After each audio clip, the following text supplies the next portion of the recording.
Film ini dikisahkan seorang polisi pemberani bernama Igor Grom yang berasal dari kota Saint Petersburg.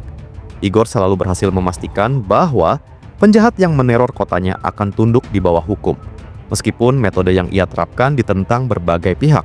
Tanpa berlama-lama, langsung saja kita masuk ke alur cerita film Major Grom Plague Doctor. Pada suatu hari, Igor mengejar 3 perampok bank yang melarikan diri dengan mobil.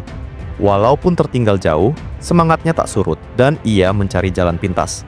Hingga akhirnya, mobil para perampok menerobos sebuah bis yang sedang berhenti. Dan Igor memanfaatkan truk sampah untuk mengejar dengan menabrak mobil mereka. Sayangnya, rem truk sampah tidak berfungsi, sehingga ia kesulitan mengendalikannya. Sementara itu, di depan, atasannya, Inspektur Fyodor, tengah meresmikan sebuah patung. Tanpa sengaja, Igor menabrak patung itu hingga hancur, dan kemudian menghentikan truk sampah dengan merusak aspal jalan. Akibat aksi sembrono itu, Igor dipanggil oleh Fyodor. Sebelum memasuki ruangan, ia dengan santai meletakkan uang di meja dan bertaruh bahwa kali ini ia tidak akan dipecat. Taruhan itu pun diikuti oleh rekan-rekan polisi lainnya yang yakin bahwa Igor akan segera diberhentikan. Di dalam ruangan, Fyodor menegur Igor karena telah merusak jalan aspal sepanjang 200 meter. Ia menilai seharusnya Igor bekerja sama dengan petugas lain, bukan bertindak sendirian, dan menuduhnya melanggar aturan kepolisian. Meski demikian, Igor tak merasa bersalah karena yakin tindakannya mencegah perampok kabur. Padahal, Fyodor sendiri adalah sahabat dekat ayah Igor. Ia pernah menjadi sosok ayah bagi Igor. Namun lama-kelamaan, aksi Igor yang serampangan membuat Fyodor muak. Akhirnya, Fyodor menyuruh Igor menulis surat pengunduran diri dan menyerahkan rencana kepolisian yang dengan rela dilakukan Igor. Namun, setelah Igor meninggalkan ruangan, Fyodor menyadari bahwa meskipun caranya terkesan berani dan terburu-buru, Igor selalu berhasil menyelesaikan tugasnya. Maka, surat pengunduran diri itu pun dibuang, dan Igor tidak jadi dipecat. Setelah memenangkan taruhan, Igor mengambil seluruh uang taruhan dan memberikannya kepada seorang pria tua yang sedang melapor kehilangan barang. Selanjutnya, Igor menuju pengadilan, tempat berlangsung persidangan seorang pria bernama Kirill Greskin. Beberapa waktu lalu, Igor telah menangkap Kirill karena menabrak seorang gadis kecil dari panti asuhan bernama Lisa hingga meninggal. Kirill, yang merupakan anak dari seorang miliarder kaya raya, kemudian mendapatkan keringanan karena ternyata ia telah menyuap hakim, sehingga akhirnya dibebaskan. Kesaksian kakak korban, Lyosa, mengungkap bahwa Kirill mengemudi dalam keadaan mabuk dan menyebabkan kecelakaan fatal. Marah dengan keputusan itu, Lyosa hendak menghajar Kirill, namun dihentikan oleh Igor yang tidak ingin Lyosa terjerat masalah hukum. Tak lama kemudian, pengasuh panti asuhan, Tatiana, mendatangi Igor karena khawatir dengan keadaan Lyosa. Igor lalu memberikan kontak pribadinya kepada Tatiana untuk berjaga-jaga jika Lyosa melakukan hal yang tidak bijaksana. Di sisi lain, miliarder teknologi yang bernama Sergei meluncurkan media sosial baru bernama Vimesta di hadapan banyak orang. Sebelum tampil, Sergei merasa ragu pada dirinya. Namun sahabat lamanya, Oleg yang pernah bersamanya sebagai anak yatim piatu di panti asuhan, selalu memberikan semangat. Sergei kemudian memperkenalkan Vimesta, sebuah platform dengan keunggulan enkripsi satu arah yang membuat konten pengguna tidak dapat diutak-atik oleh siapapun, bahkan oleh pihak Vimesta, serta tidak melakukan penyensoran, sehingga setiap orang bebas berekspresi. Di tengah acara, Sergei mendadak menerima kabar bahwa Kirill telah dibebaskan. Marah karena sistem hukum yang tampak bisa dimanfaatkan oleh orang kaya seperti Kirill. Terlebih lagi karena korban yang ditabraknya adalah anak dari panti asuhan tempat Sergei dulu tinggal. Ia pun meninggalkan acara dengan penuh kemarahan. Sergei kecewa, karena meskipun selama ini ia berusaha membantu kaum miskin, sistem hukum di negara ini sudah terlalu rusak, sehingga tidak mampu melindungi yang lemah. Mendengar hal itu, Oleg berjanji akan mewujudkan impian Sergei untuk menciptakan keadilan. Sementara itu, Igor mendapat telepon dari Tatiana yang mengabarkan bahwa Lyosa telah menghilang. Tatiana khawatir Lyosa mungkin menuju rumah Kirill untuk membalas dendam. Malam itu juga, Igor menuju kediaman Kirill untuk memeriksa keadaan. Sesampainya di tempat itu, Igor mendapati bahwa Lyosa tidak ada. Yang ia temukan justru adalah mobil milik Kirill yang sedang dilanda kobaran api, disulut oleh sosok misterius yang mengenakan armor dan topeng bergambar burung. Igor berusaha menangkap sosok tersebut, namun usahanya tidak membuahkan hasil Terlebih lagi, sosok itu kemudian melepaskan semburan api ke arahnya. Keesokan harinya, Igor menceritakan insiden malam sebelumnya kepada rekan-rekannya. Namun yang terjadi, malah mereka mulai mempertanyakan keadaan Igor.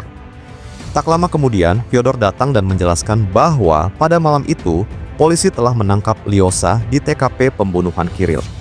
Fyodor kemudian mengembalikan rencana tugas Igor, menginginkan agar Igor tetap bertugas. Seorang polisi magang bernama Dima Dupin menyerahkan sebuah sketsa tersangka yang disusun berdasarkan deskripsi yang baru saja diberikan Igor, dan Igor pun menyimpannya juga. Di ruang interogasi, Igor bertanya, apakah Lyosa semalam melihat sosok yang membunuh Kiril? Namun, Lyosa hanya mengaku tidak tahu siapa pelakunya. Bahkan, Lyosa menganggap orang itu sebagai pahlawan, karena diyakininya bahwa tanpa kehadiran sosok tersebut, Kiril tidak akan mati. Karena penasaran, Igor mulai menggali informasi tentang sosok bertopeng burung tersebut serta mencari tahu siapa pembuat penyembur api yang digunakan. Ia menghubungi satu persatu teman sekelas Kiril yang dicurigai, tetapi tidak menemukan petunjuk yang berarti. Pada malam hari, saat Igor sedang dalam perjalanan pulang, ia menyaksikan seorang wanita diserang oleh dua preman di depan gang rumahnya. Tanpa ragu, Igor menolong wanita itu dan membawanya pulang untuk merawat lukanya. Saat sedang menyiapkan minuman untuknya, wanita tersebut mengambil kesempatan untuk memotret dokumen yang berkaitan dengan kematian Kiril, lalu segera pergi. Ternyata, wanita itu adalah seorang konten kreator kriminal bernama Yulia, dan kedua preman yang menyerangnya merupakan orang bayaran yang disewa untuk menyusup ke dalam rumah Igor guna mendapatkan bahan untuk kontennya. Sementara itu, ternyata sosok bertopeng burung yang sebelumnya membunuh Kiril adalah Oleg. Kabar tentang perbuatan Oleg membuat Sergei merasa ketakutan dan tidak setuju dengan tindakannya. Namun, Oleg bersikukuh bahwa tidak ada cara lain untuk menegakkan keadilan. Terlebih lagi, karena Sergei sendiri yang telah mengizinkannya mengembangkan armor dan senjata penyembur api. Oleg pun menyatakan bahwa sebenarnya Sergei juga mendambakan kematian Kiril. Dengan demikian, Oleg meminta agar Sergei tidak menghalangi aksinya dan mengumumkan dirinya sebagai terwabah. Ia kemudian mengunggah video di media sosial Vimesta, di mana Dr. Wabah menyatakan tekadnya untuk memburu dan menghabisi orang-orang kaya jahat serta koruptor yang kebal hukum. Dalam video itu, ia menampilkan adegan ketika ia menghabisi milioner Olga Isaeva yang telah menipu ribuan orang melalui investasi bodong.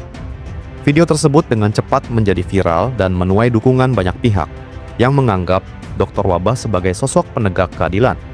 Di TKP pembunuhan milioner Olga, Fyodor mengabarkan kepada Igor bahwa kasus Dr. Wabah kini sedang ditangani oleh tim khusus pimpinan Yevgeny, seorang petugas yang dikirim langsung dari Moskow. Yevgeny bahkan menyuruh Igor agar tidak mencampuri urusan tersebut. Tentunya, hal ini tidak diterima Igor. Tak lama kemudian, Fyodor menugaskan Igor untuk menyelidiki kasus hilangnya 12 lemari es bersama Dupin. Meskipun Dupin sangat antusias karena ini merupakan kasus pertamanya, Igor masih terobsesi untuk mengungkap misteri di balik Dr. Wabah. Igor kemudian mengajak Dupin ke sebuah tempat untuk menemui sahabat lamanya, pemilik sasana pertarungan bernama Habib, guna mencari petunjuk terkait Dr. Wabah.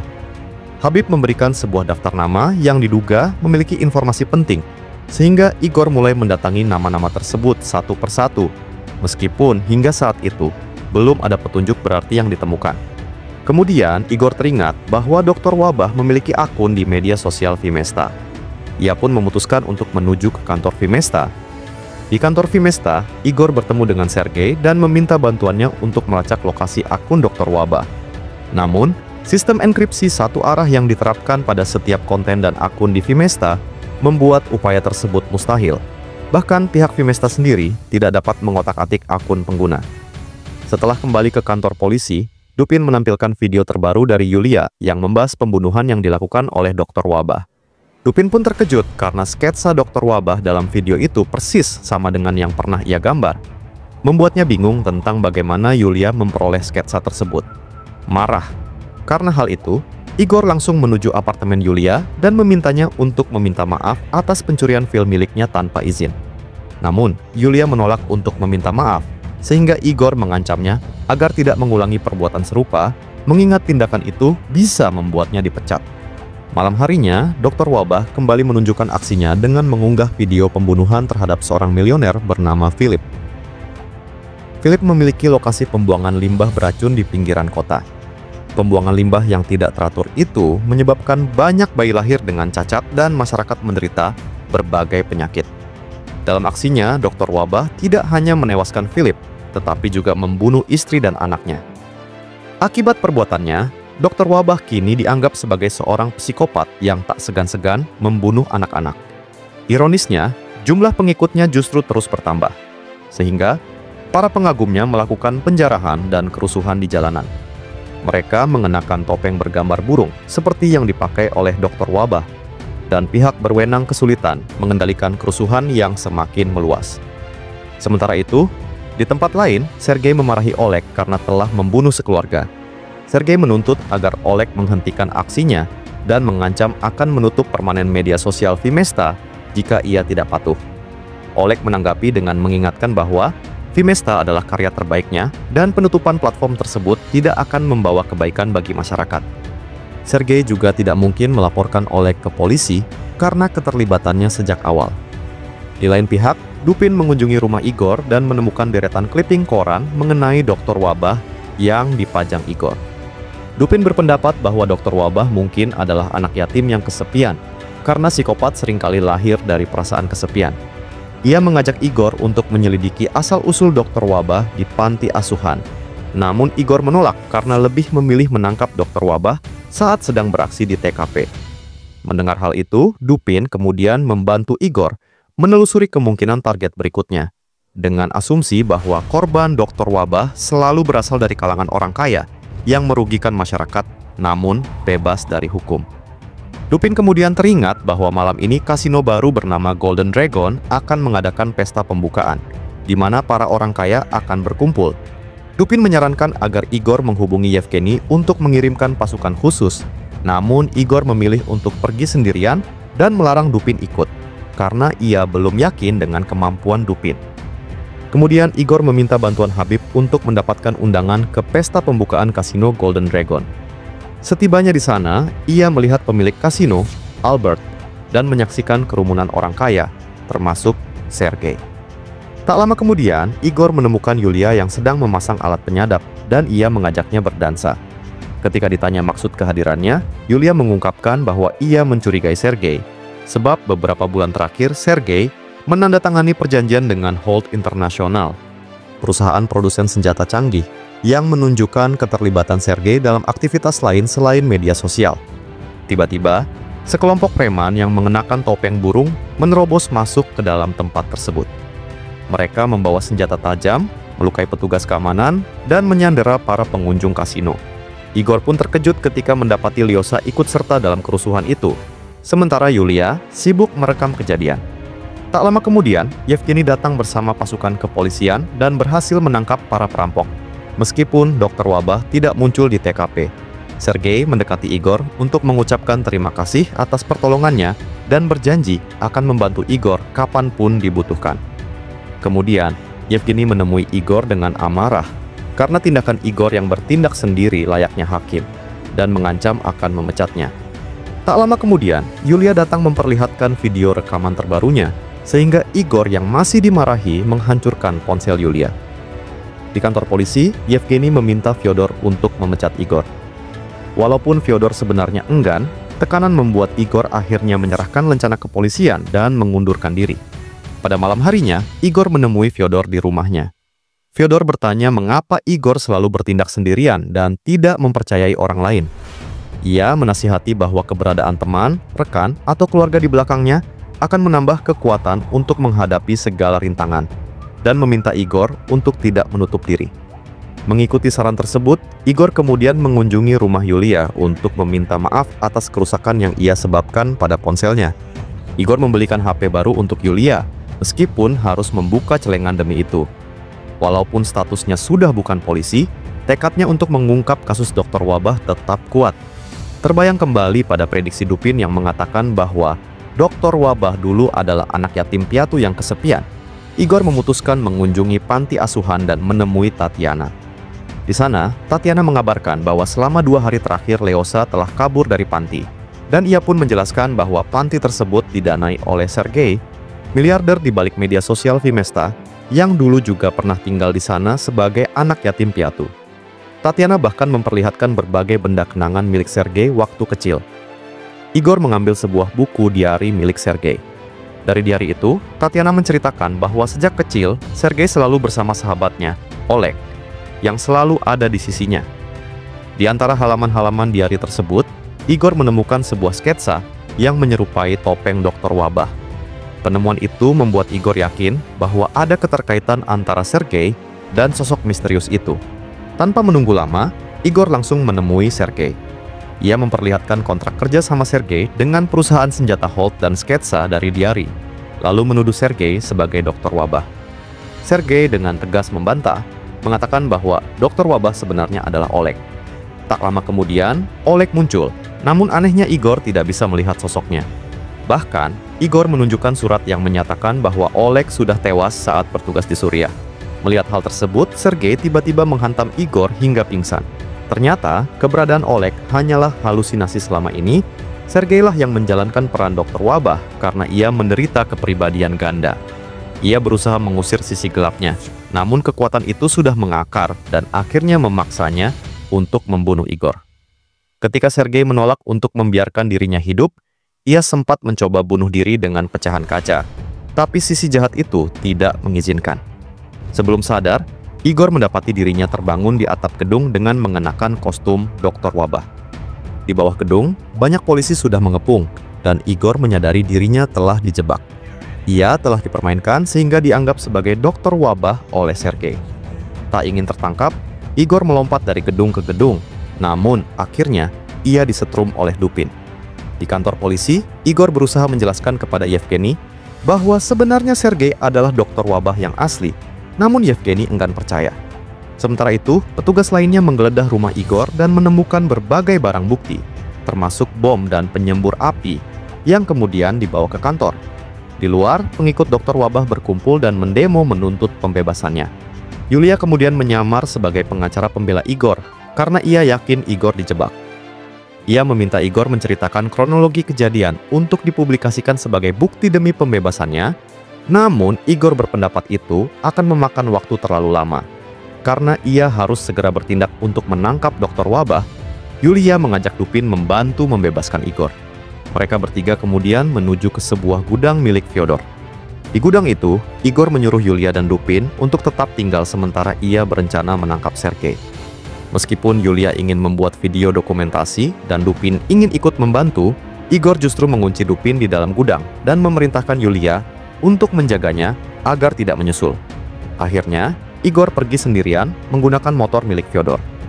Sesampainya di kantor, Igor mendapati Sergei sudah menunggu dengan mengenakan kostum Dokter Wabah.